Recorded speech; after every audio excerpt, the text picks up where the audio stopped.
Dearest gentle reader, it seems our own Lady Whistledown has quite the proposal on her hands.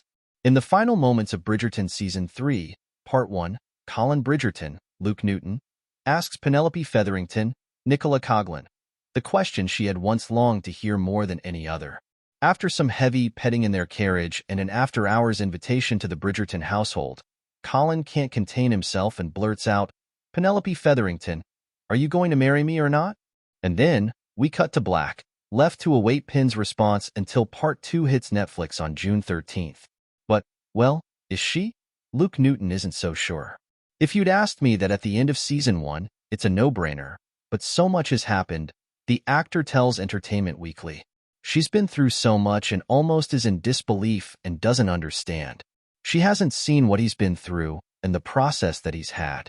It's really nice to see that power dynamic change, he continues. She's got the power now. He's asking her, "Please marry me.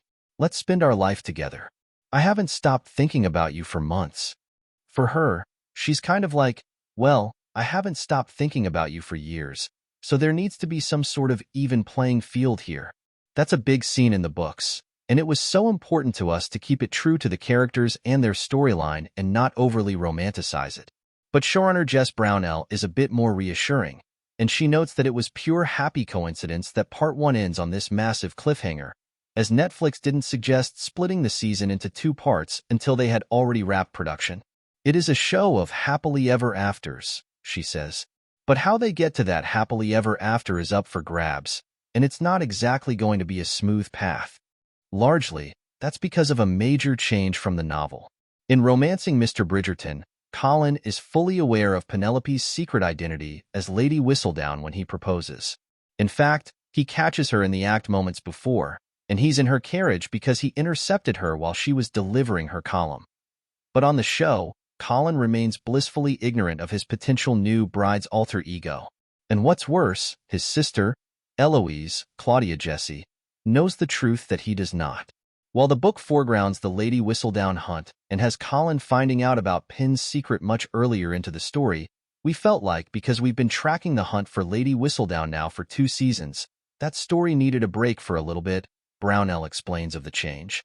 Especially as we had Penelope on the hunt for a husband, which is not as specific in the books.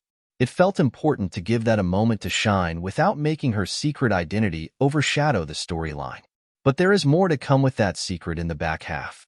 Newton also teases that the secret will create potentially disastrous consequences for Colin and Penelope. That's the key to keeping the rest of the season complicated, he hints.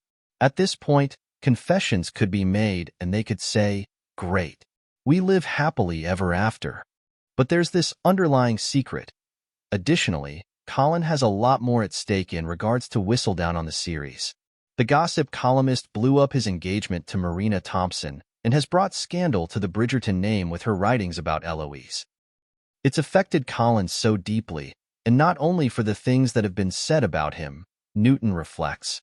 Eloise was almost ruined by Whistledown, and he's still affected by the Marina scandal, even though he doesn't have feelings toward her anymore. But he feels betrayed by that, and like she was ruined by that. He's probably the most angry out of anyone, holding on to that grudge against Whistledown. Welp, that bodes well.